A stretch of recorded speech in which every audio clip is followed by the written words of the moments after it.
Miss Hawkes, is that it? Hawks? Ms. Hawks, yes. With DCF. That is correct. Because this is still a 4D case. And then Ms. Blakey is present with, who's with you, Ms. Blakey? This is my case manager through South Central Mental Health. All right, very good. All right, I think there are some motions as they pertain to child support.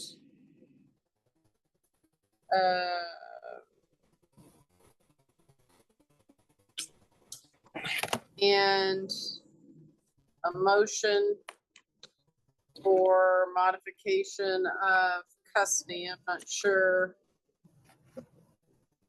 Or a motion to enforce custody order agreements, I guess is how it's framed.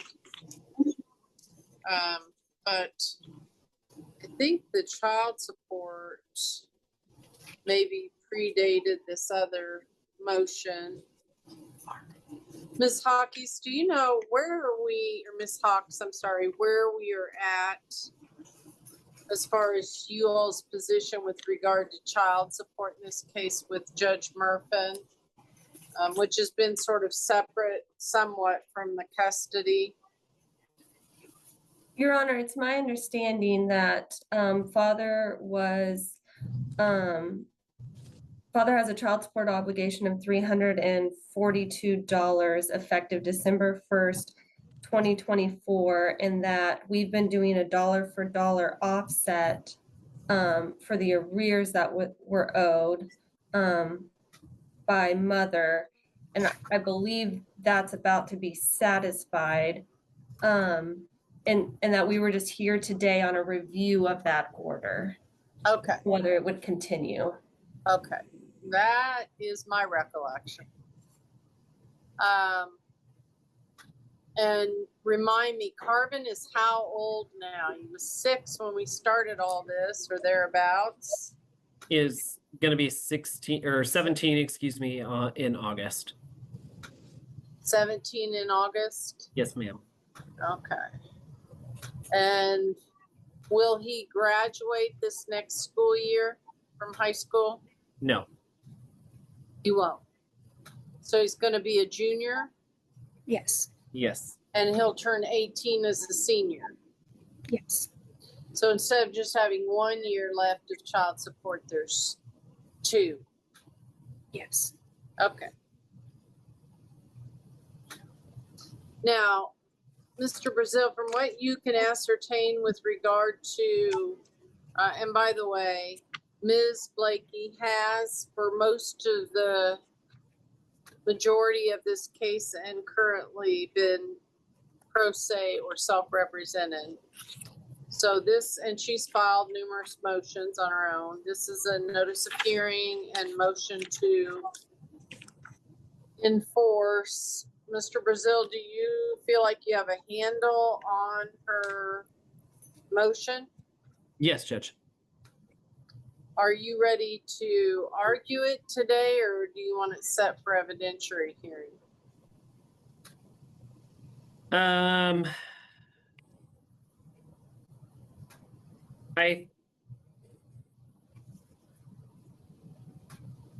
think argument is probably fine. I will say, and I would proffer to the court that my client visited with the police that reported to his home that evening, and none of them had any concerns regarding anything like intoxication. And so if we really were going to get into it and have to deal with that question of was he intoxicated, was he not, then I would ask for it to be set for evidence. My hope is that that's not necessary and we can kind of resolve this motion and move forward. I think ultimately the bulk of her motion is more of upset with how co-parenting is going and less of, you know, the specific request for the substance abuse or things like that. I'm kind of a little wondering if this was like an AI generated request. I don't have any real reason to believe that that was necessarily there. Just the formatting and things like that seem like it might be a ChatGPT generation. All right. Ms. Blakey, I'm not familiar with that stuff yet enough to hopefully after our October training, maybe a little better at recognizing some red flags, but I'm not at this point. Ms. Blakey, would you please summarize for the court your motion and your requests or prayers for the court with regard to this motion?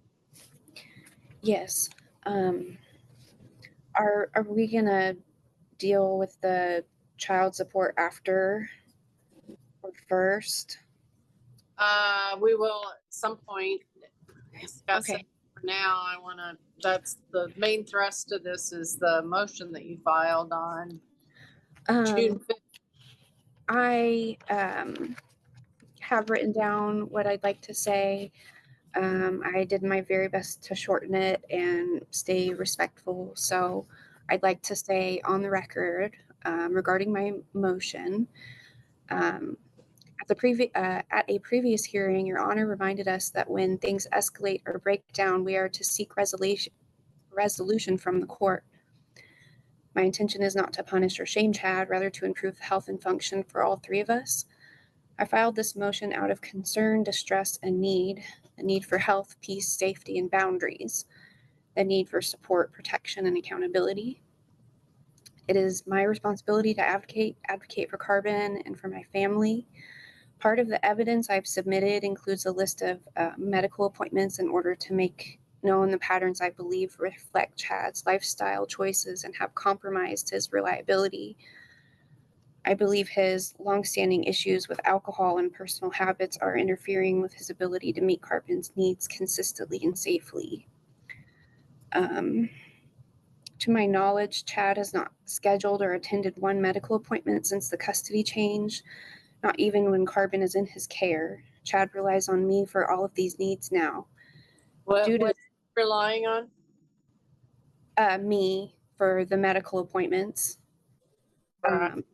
Because I remember very distinctly you wanting to be involved, make appointments, go to appointments, be part of things, and you got your wish granted, right? Yeah, and I don't mean to be rude or pushy, but if I could finish what I've written down, it's All really right. it's important to me that I convey all of this. All right.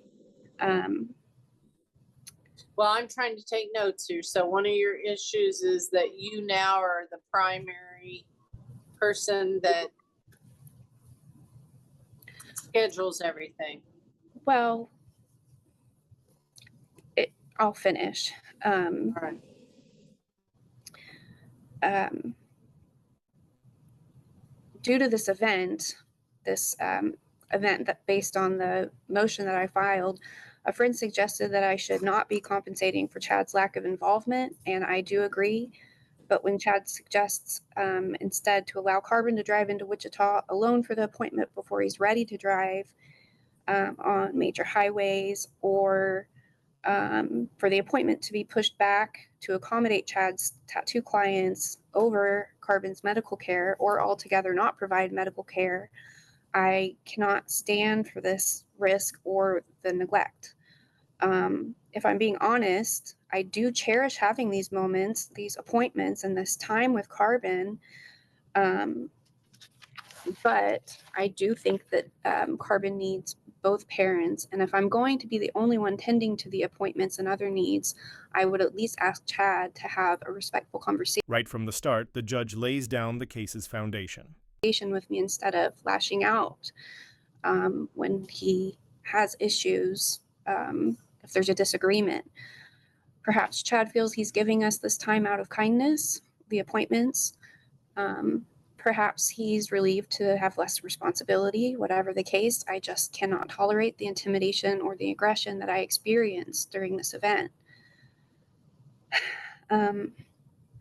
What other people see is a version of Chad that he chooses to show publicly, a kind, successful father, but I'm asking the court to acknowledge that I am on the receiving end of a very different version. There are moments when I am looked at and spoken to by Chad with such deep disdain and contempt that I cannot help but feel unsafe emotionally, spiritually, and physically. I'm almost done.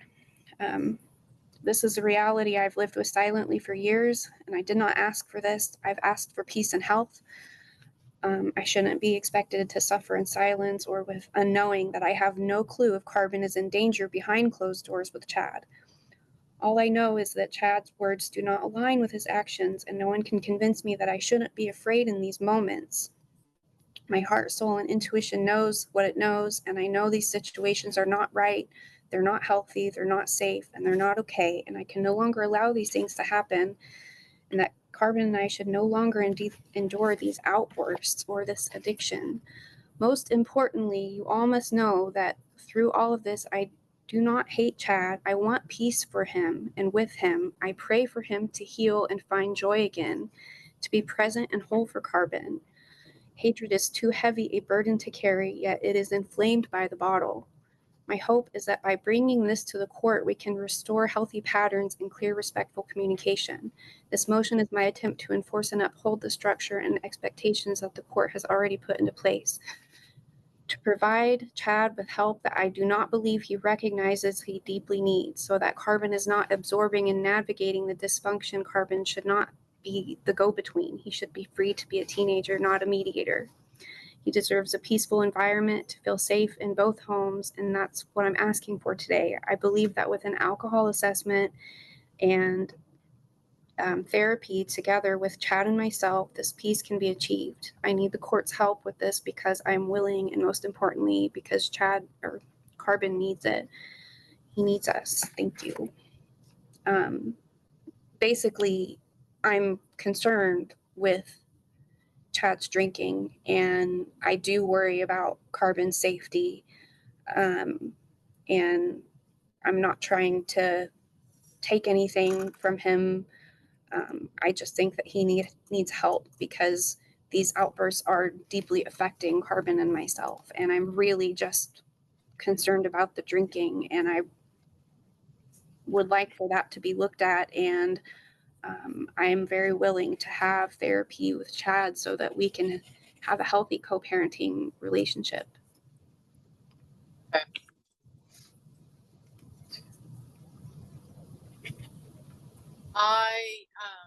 I know there is co-parenting classes now with like counseling with parents, but it's in Wichita, and I think you guys are so far down the road now that I'm not sure that that is a real genuine solution. But I do want to hear from you, Mr. Brazel. So in Thank you. response, Yes, just a few items. At the top, as I said earlier, if the question of whether or not there was intoxication is kind of a central point of the question or what we're looking at, we would ask that it be separate evidence. Again, I would represent to the court that my client did talk with the police when they came to his home that evening. They had no concerns for intoxication. If they did, I think we would have potentially heard about it. Mr. Phillips has never been arrested for an alcohol-involved anything. No DUIs, no anything other than Miss Blakey's blanket assertion that she thinks he has an alcohol problem. And that, frankly, is not any type of evidence. One of the things that we've kind of highlighted or talked about in this case as an important thing to avoid conflict is using Carbon as a mediator or source of communication. I think that's been Miss Blakey's complaint, is that Mr. Phillips will talk to her via Carbon.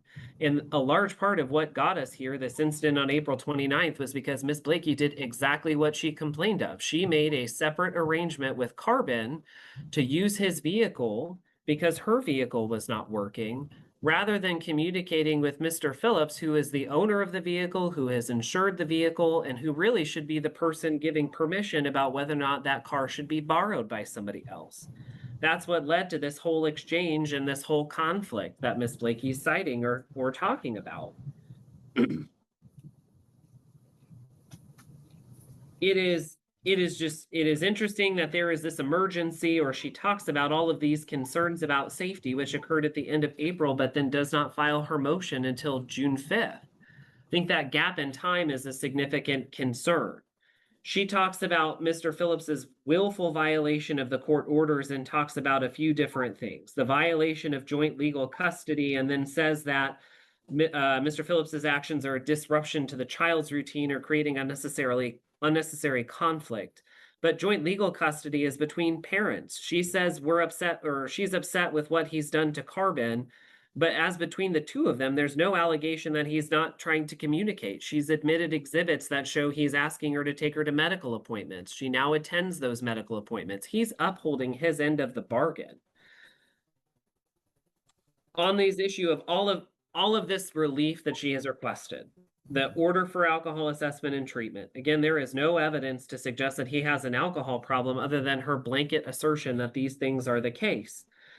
Talking about emergency protocols for respondent, that might be helpful only because this is not the first time where Miss Blakey has resorted to calling police to mediate a situation. We had a hearing, I think it was in last year, because she chose to call the police and escalate a situation when either Mr. Phillips or the child were not answering her calls. That is not an acceptable solution. Using law enforcement to do a welfare check when you unilaterally think something to be the case is not an answer. It was a problem then, and it remains a problem. The question about co-parenting classes or any of this, the main concern I have with this, number one, is that these folks have about 1 year left until this child turns 18. I think the court is correct in saying that we are pretty far down the road at this point. But the second concern that I have is that we periodically will come to court. Miss Blakey will have a series of complaints.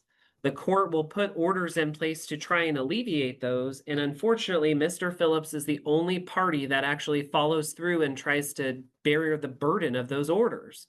If it's an order that Carbon goes to therapy, who's the person who did that? That was Mr. Phillips.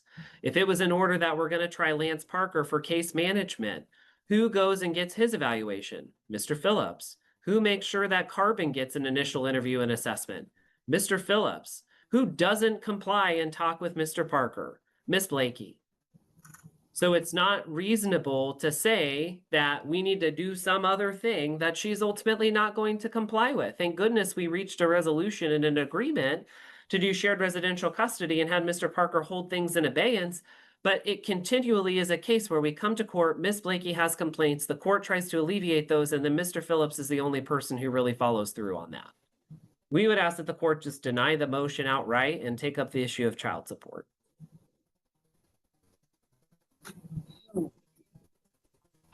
Well,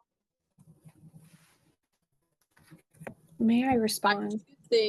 just a minute. I do think that this is the second time she's voiced concerns about intoxication. But truthfully, if you're going to bring this motion, Ms. Blakey, you're the one that has the burden of proving the truth of it. And so either through police reports or witness statements or Carbon's statements or something, there has to be some evidence here before the court that he has a drinking problem that is interfering with his ability to parent or provide for the child.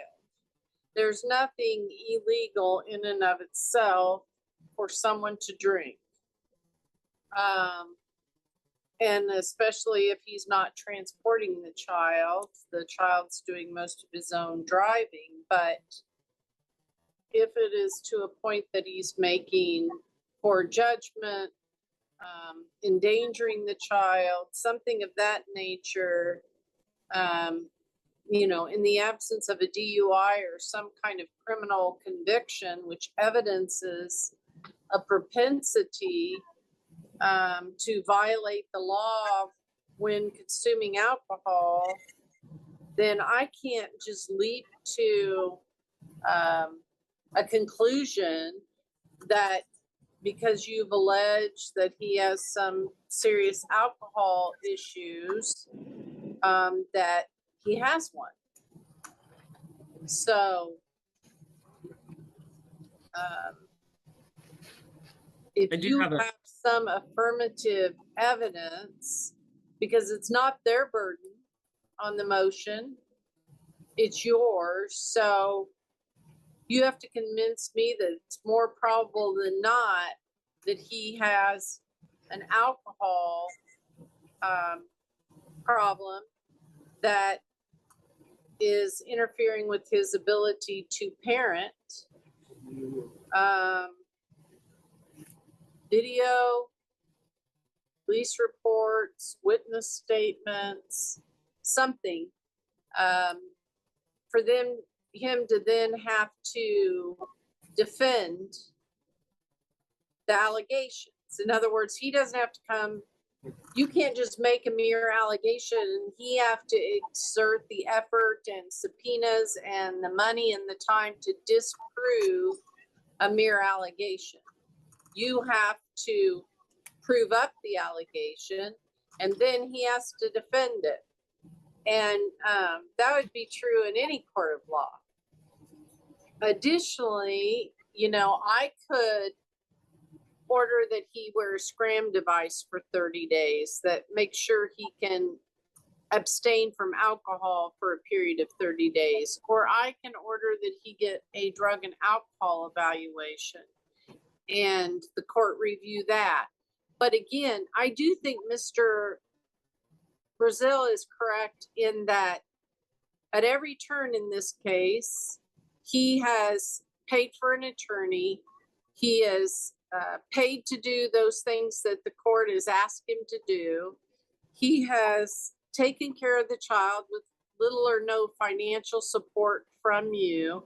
And I don't think that the court has grounds today to just order him to do things that are going to cost him a substantial amount of money because you're alleging that he has an alcohol issue.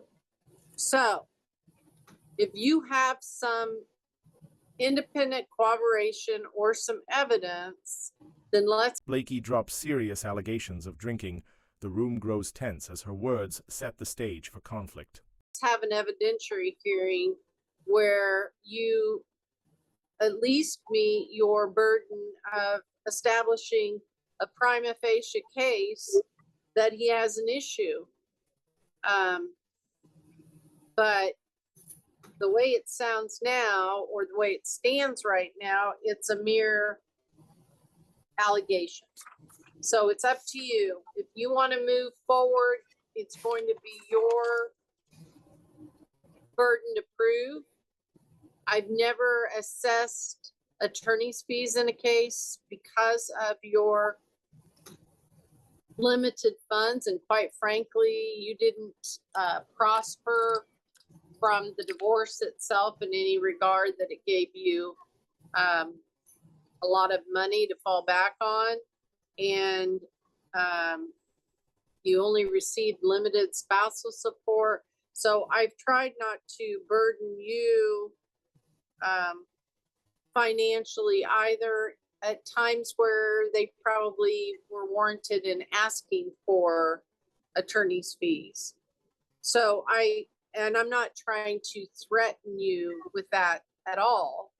I'm just saying that you have to, when you bring these things forth, you have to have some evidence, or it arguably becomes,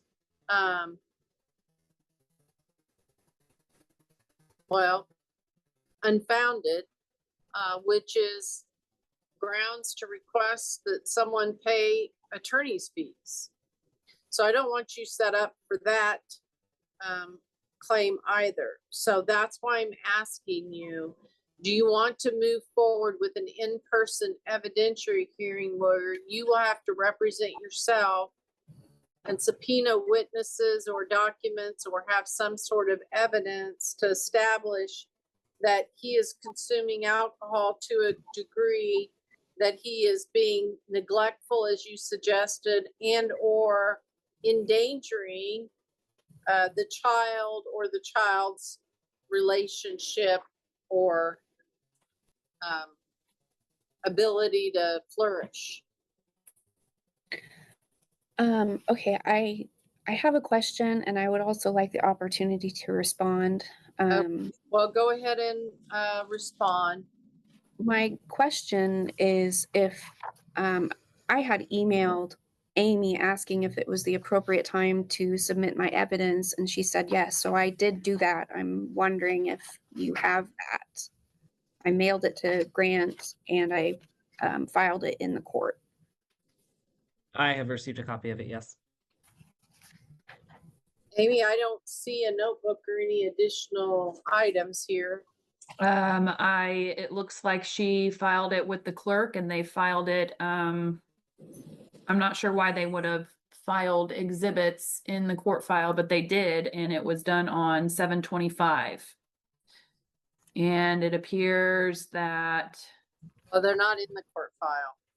no, probably not, because I pulled the cases before that and I was not aware that they were filed with the clerk on 7/25. But there's 21 pages of it. Exhibits A through F. Okay.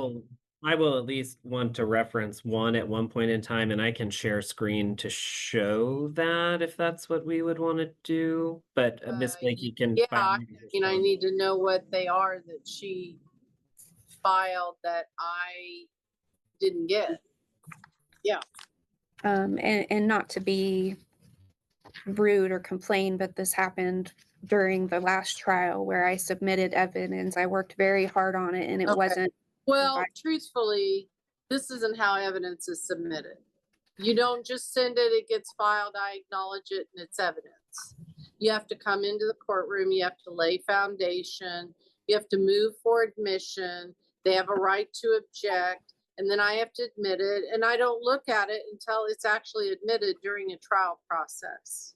Now, that's not to say that we don't have some domestic hearings where the standards are relaxed, where we let attorneys make argument, and if they stipulate to exhibits and or they proffer something, that I don't consider it. But I do understand that there is a rule when we're doing something by Zoom that if we're having an actual evidentiary hearing, that exhibits need to be submitted early in the event that they get admitted so that I have a copy. But they're not in any hearing automatically admitted. But I also will agree with you. There are times that attorneys bring notebooks. There's times that they email stuff at the last minute. There are times that the clerk gets things that doesn't make its way up to my office or in my court file. So I do agree with you that it happens, and it probably has happened before given the history of this case. But again, even if I had them, they're not automatically admissible unless it's a scheduled evidentiary hearing and it's introduced as evidence.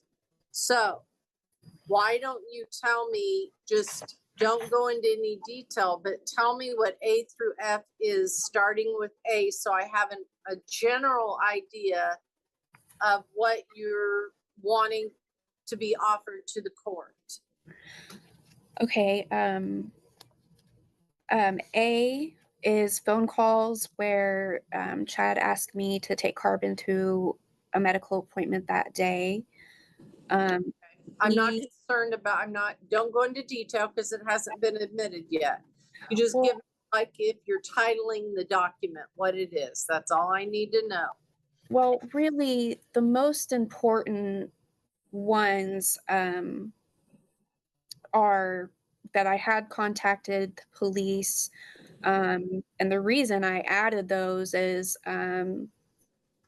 well, essentially, why would I contact the police and put myself through all of this if I genuinely wasn't concerned and afraid? So I was just trying to prove that I did contact the police out of genuine concern. I would like to know, on the point of all of this being accusations, that I don't want to go through any of this. This is not easy on me. This is not good for my health. So the point of submitting, like, the police records is to show you know, I did contact them out of concern, and that it's very hard on me. That's not an easy thing for me to do. Okay, let's get back on track here. Other, A is the phone call, which I don't think that they're not gonna stipulate that that happened. I'm more concerned about the allegation that you're demanding that he have an alcohol and drug evaluation and or treatment or intervention. So that's what I'm suggesting that you need to prove. I'm not questioning that you don't continue to have co-parenting issues, because I'm confident that you do. But let's stick with what is B. that's phone calls between Carbon and I when I tried to return the car. Okay. C is calls and texts between Chad and I. The reason I submitted that is because Chad repeatedly asked me to have Carbon call him instead of communicating with me. Okay, that may be something significant that we may want to look at. I will tell you though, with regard to the vehicle, did you pay any money for that vehicle? No, that's Chad's vehicle. Okay, It's in his care, and I'm not disagreeing about you know, that could have been handled.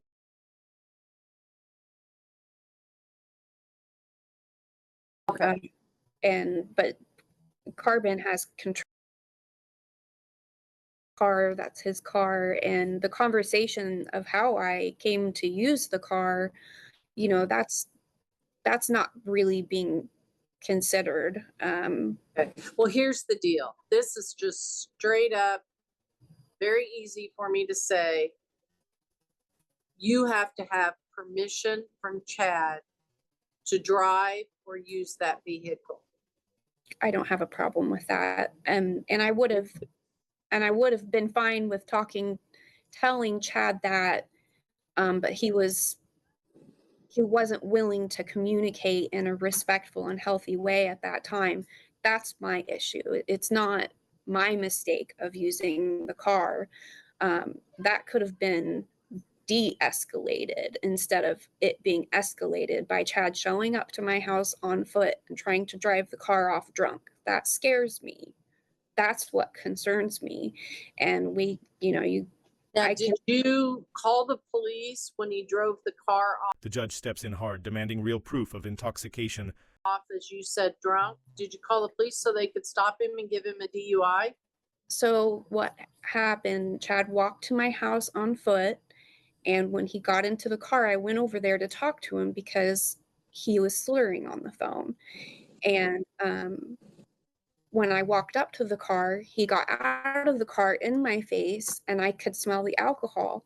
And he was just kind of yelling at me, telling me to leave him alone, and he ran off. He didn't take the car. He just left the car door open and didn't take the car. When Carbon was expecting him to bring the car back, and he didn't. So, and then Chad wouldn't answer my calls. So I had, in order to try to get Carbon his car back, if Chad's not taking my calls, I'm forced to call Carbon and be like, your dad didn't, I still need to return the car to him.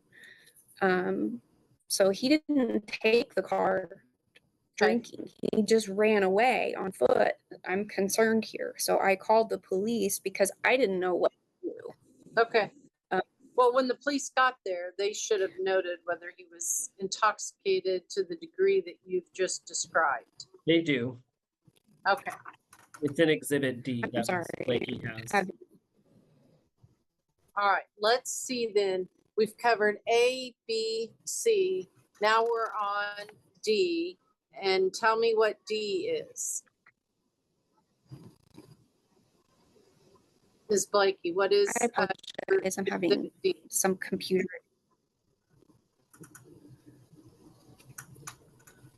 I apologize. I'm having some computer issues right now.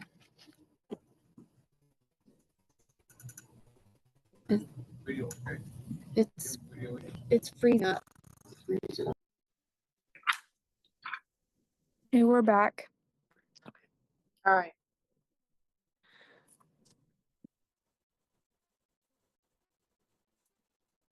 I mean, basically in these exhibit C, he's denying that he's intoxicated or driving drunk. You're insistent that he is and that you're worried about him. The police go out, they make no mention that they're concerned about intoxication.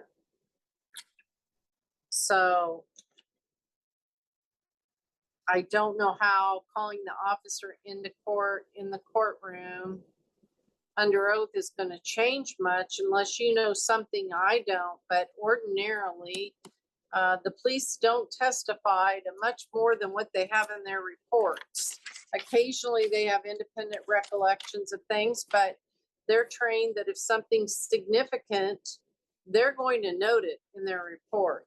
And like I said, generally, if they think someone is under the influence of drugs or alcohol, they note it just for the sheer purpose of the potential credibility of the person. Even if they don't think that they're driving or driving drunk, as you put it. So now exhibit E is what? Ms. Blakey? That's his Carbon's dental records that I was just really made aware. Carbon had gotten his braces off, and then I was informed that Carbon did not receive regular dental care the entire time that he had his braces. This has caused a little bit of enamel damage to his teeth. And the reason I have included this is because during that time, that's when I was expressing that I didn't have access to Carbon's medical care and I wasn't aware that this was going on. And I have added this because I feel that the addiction has affected his ability to parent. That's why I included the medical records. Okay, well, you haven't proved that he has an alcohol problem. I mean, you haven't proved that he has an addiction. You haven't proven that. And E is a list of appointments from December of 2022 to September 19th of 25.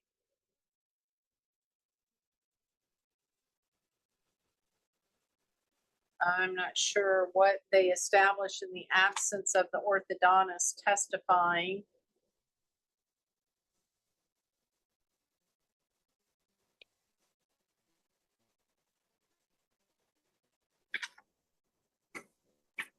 The chart notes show a lot of sealants that he spent money on, which is not generally paid for by insurance, for quite a few teeth that should protect the teeth.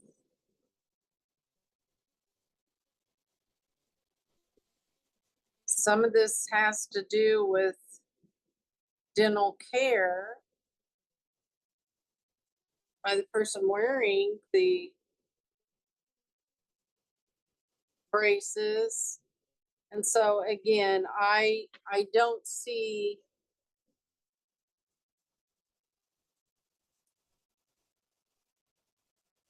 the first appointment that he went to his general dentist was November 2022. That's when they diagnosed he needed a tooth taken out and he needed braces. So he got the tooth taken out. Hang on. You are not qualified to testify as to what these records mean. If you want to have a hearing somehow about the dental care that he provided and paid for to your son and that was inadequate, then you have to have an expert witness to say that there was poor dental care which caused him some kind of permanent damage. bring this dentist in to tell me that it's in some way Chad was neglectful in the dental care of his child that's caused permanent injury. Where I'm not going to look at these records and you're not going to testify as to appointments and what did and didn't happen and what the doctor did and didn't recommend. That's just, it's not acceptable. Whether you're representing yourself or even if you had an attorney representing you, I would not allow you to do that.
All right. Well, I would agree that communication is an ongoing problem for the two of you, but I am not, if I could solve that with every domestic case and every parent, I would have already done it. It appears there are car issues, and I'm going to make the ruling that the car not be used by Miss Blakey unless she has explicit permission from the owner and person insuring the car, Mr. Phillips.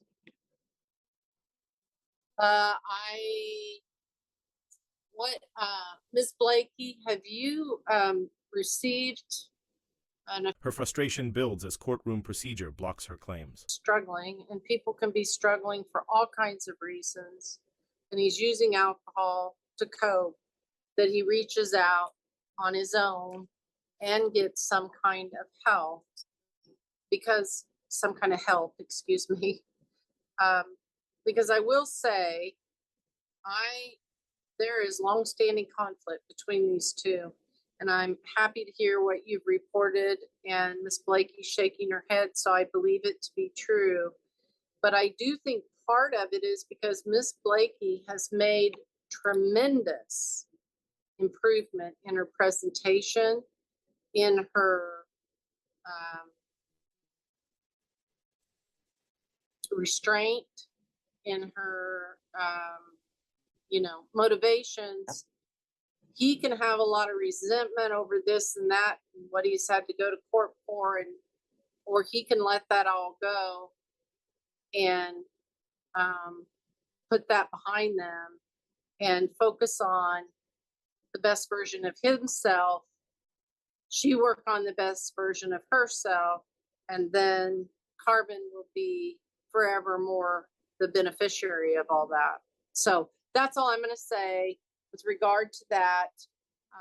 The only other issue I have to address, though, is with DCF.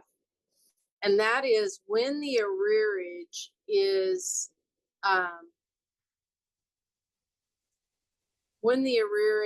resolved or absolved or whatever you want to say, when there's no longer any arrearage in there, it's zero, and they're sharing custody. I know you still have to do a worksheet of some sort unless they have come up with a shared expense plan and budget.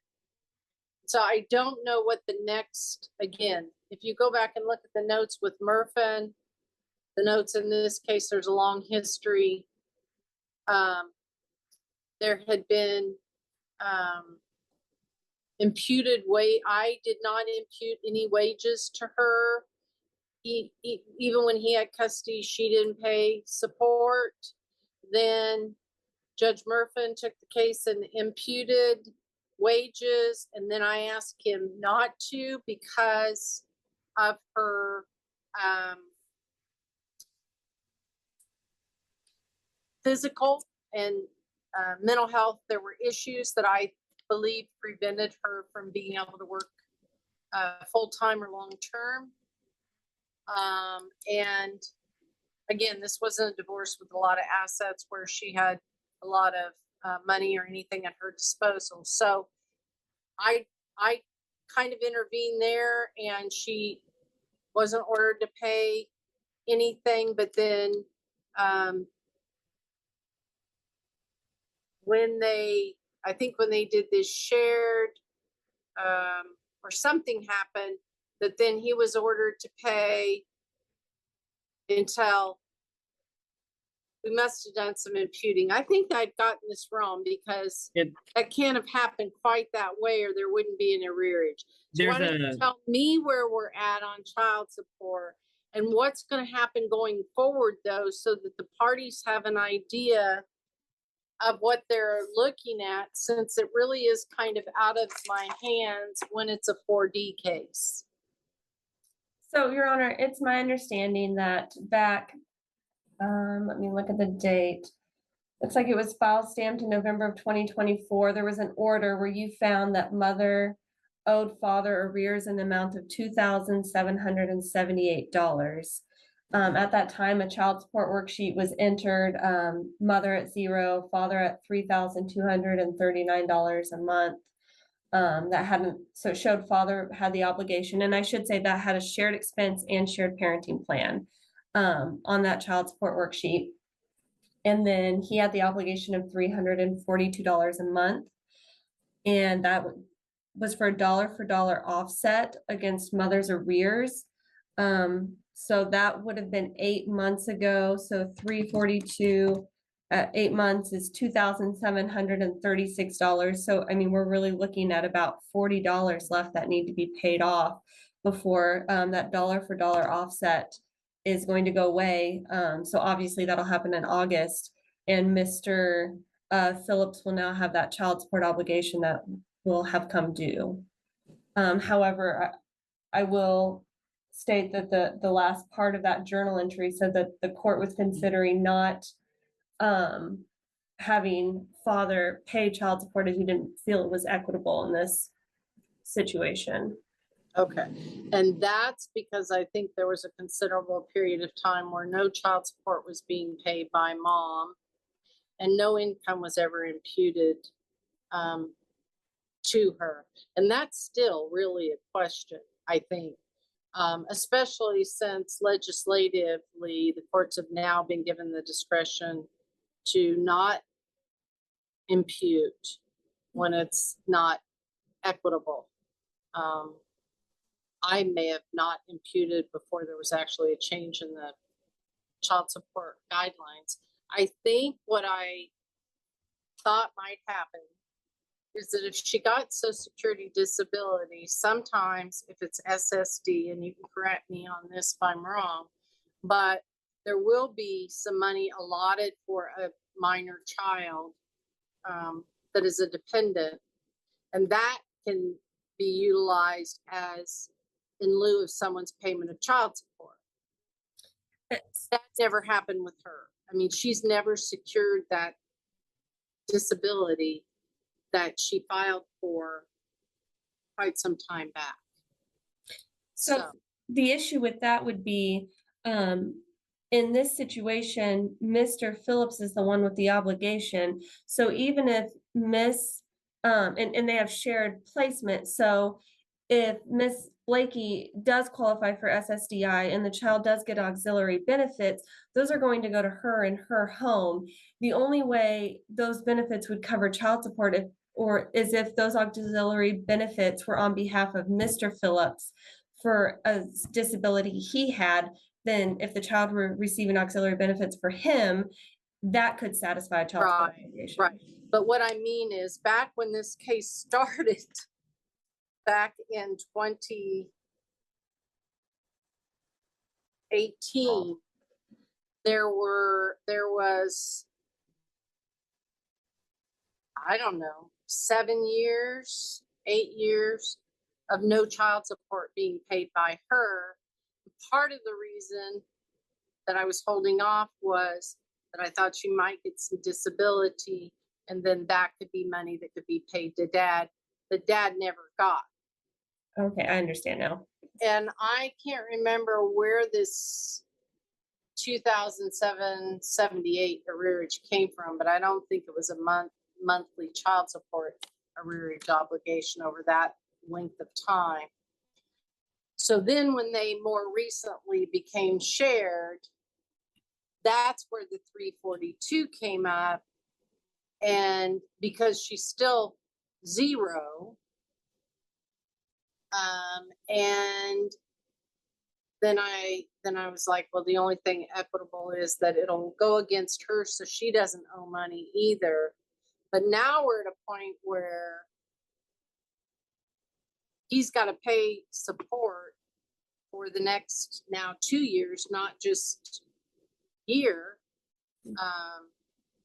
So till the child's 19, on a child that she essentially paid no support for. So I'm not sure. I mean, the guidelines say what they say. Mr. Brazil, we're kind of where we're at, where now your client, if it hasn't been reconfigured, as far as wages, at 342, and if we had some kind of Social Security, that could be some kind of income assessed to mom, but we don't. So it would have to be minimum wage imputed, which we haven't done, which means that your client is going to start owing 342 that presumably goes directly to Miss Blakey every month.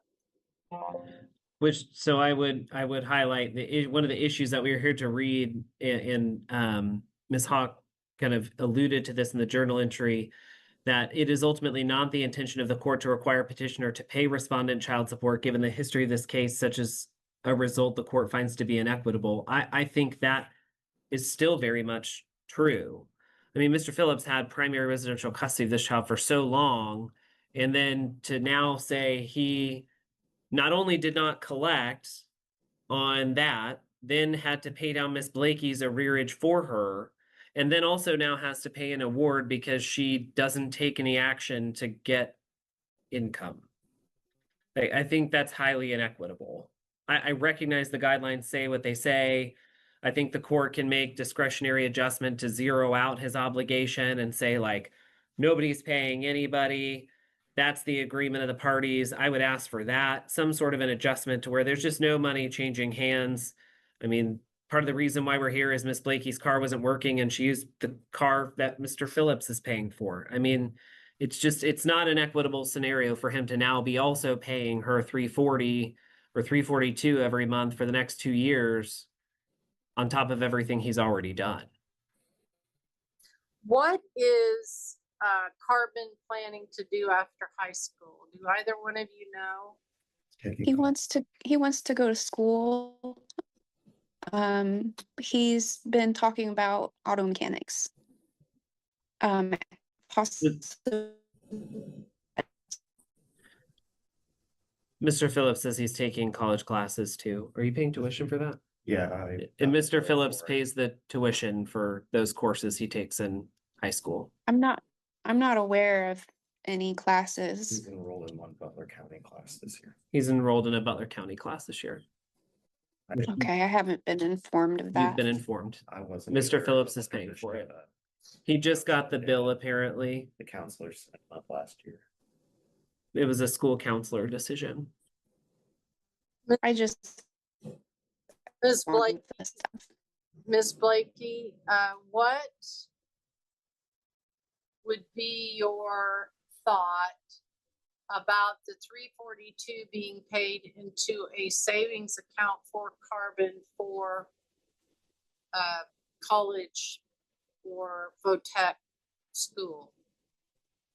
Would you be? I think that would be wonderful. Paying for everything. We- Happy. And we need a new calculation. My client, he can't afford that. He cannot afford that obligation, paying given for all of his everything. expenses.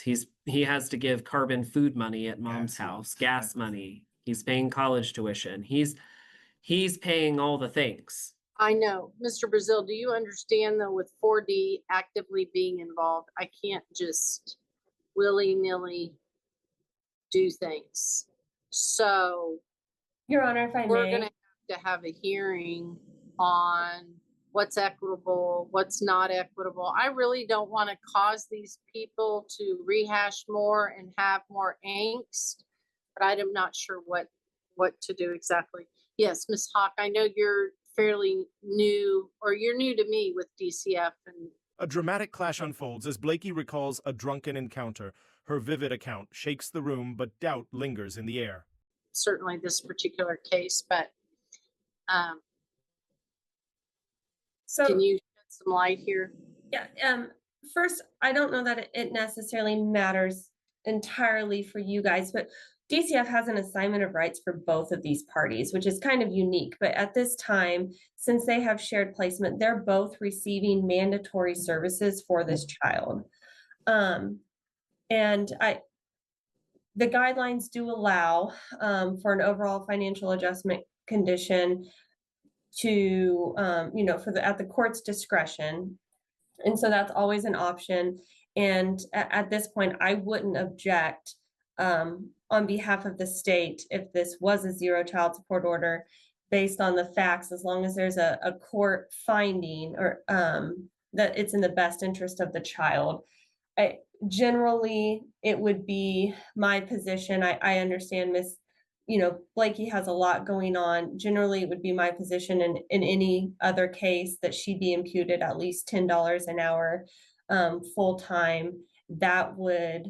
It looks like the parties, I'm assuming, are alternating taxes, is how the last child support worksheet was calculated with shared expense and shared parenting time. That would give an obligation of $186 a month payable by father, and then it would be at your discretion if you chose to give father an overall financial adjustment condition in any form or fashion to that 186. That would generally be my stance. I know the court hasn't historically imputed mother at a wage, but that's kind of where I'm at, and from an agency standpoint. May I respond Yes, to a few things? sure. First, I want to start with my situation. I have multiple times tried to, I've proved that I worked with a disability lawyer, attorney. I work with Parmalee. So attending school right now, and I get help with vocational rehab. I have a wonderful case manager who helps me through there and has agreed that it is best for me to focus on school, because trying to balance motherhood and school and work is not based on my health and really I apologize what the word realistic, my ability to balance that. I haven't worked since 2020, and so I haven't filed any taxes. I haven't qualified to file taxes, and even when I did work in 2020, I didn't make enough to file taxes at that time. So how do you feel And about as any- far as, Go ahead. I'm sorry. Go ahead. As far as with Chad paying, he does a business. He has 2 employees and might have a new one. I want to also be clear that he does provide financial help when Carbon stays with me. He provides Carbon's gas. He's going to provide the funds so Carbon can go to school, clothes shopping, and so I don't know if I have much opinion on. I mean, he does help, and but he does also have to help. You know, I do have food stamps. I get $15 a month for Carbon in cash assistance because that's all I'm entitled to. But he also does have to provide that assistance still. I do have support. I do have a car. But I just wanted to make a note of Chad's employment situation, that he does own a business, but also that he does help financially, Carbon while he's in my household. Okay. Do you have an objection to me making an adjustment and abating his child support to 0 at this time?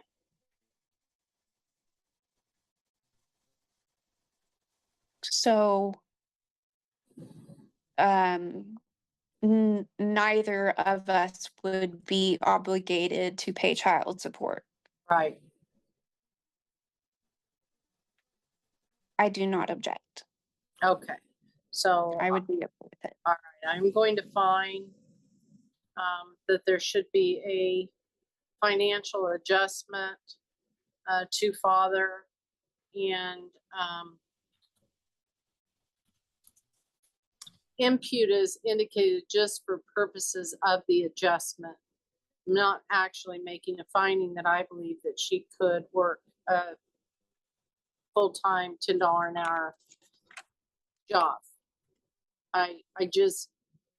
I've never been of the belief that she could function and make her health, financial or physical or mental, a priority with a full-time job and then trying to parent. So, but we can do it for purposes of the worksheet, and I just don't want to Ray judicata on the imputation because I'm not really making that finding, but make that adjustment so that it's 0, keeping in mind a couple of things. One,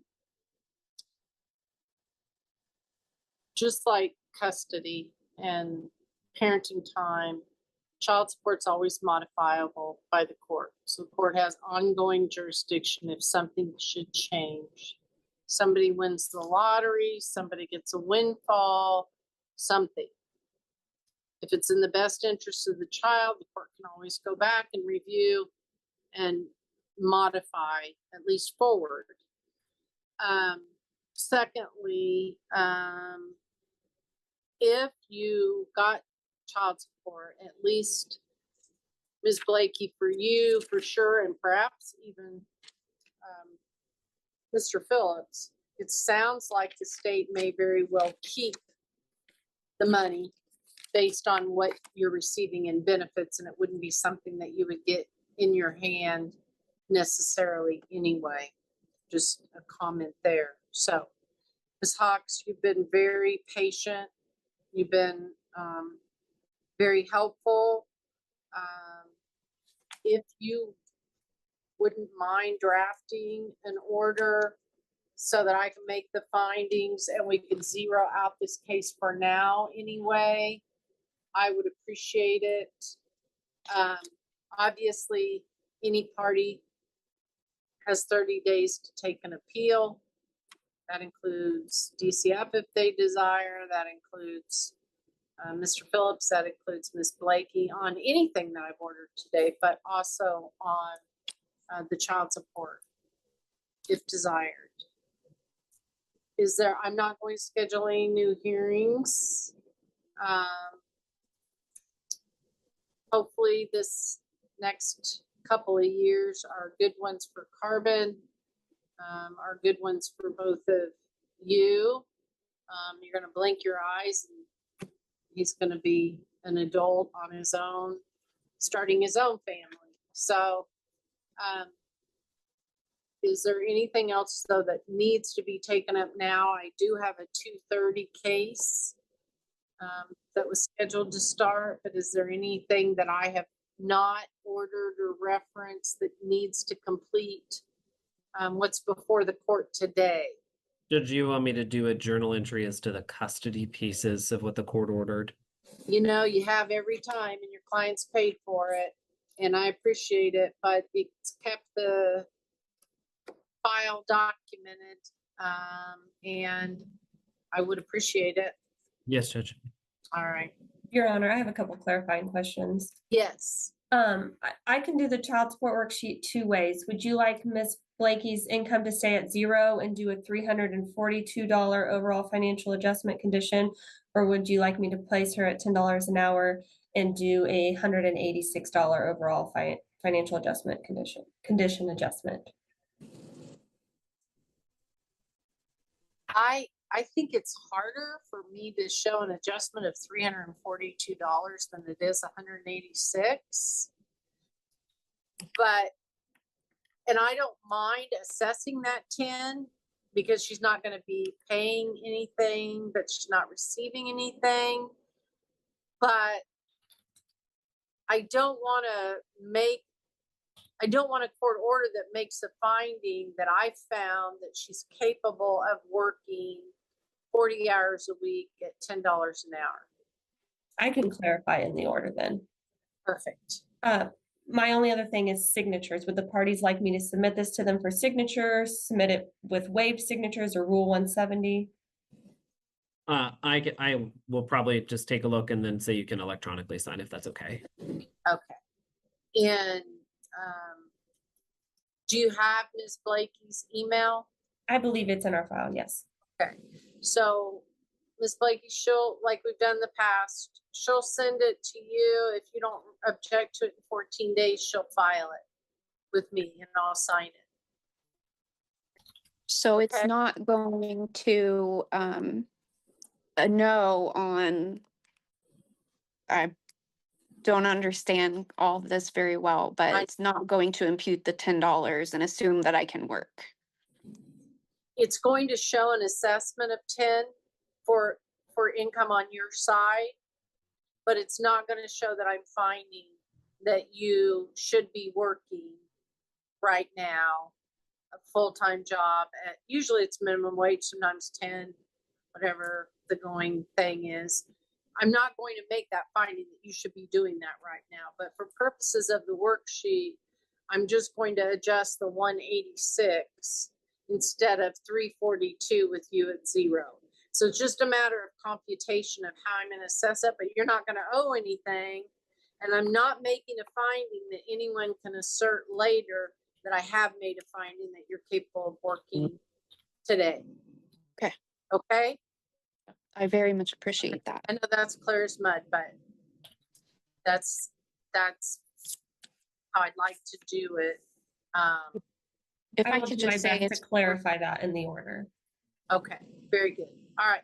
just Yes. want to whatever. say that it's very, I really appreciate you sort of validating my health state. That's so helpful mentally, but also in my day-to-day life and how I go about getting help. That helps a lot.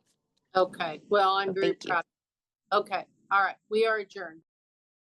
Judge closes with warnings on alcohol, family, and accountability. Powerful words remind both sides that the child's future is at stake.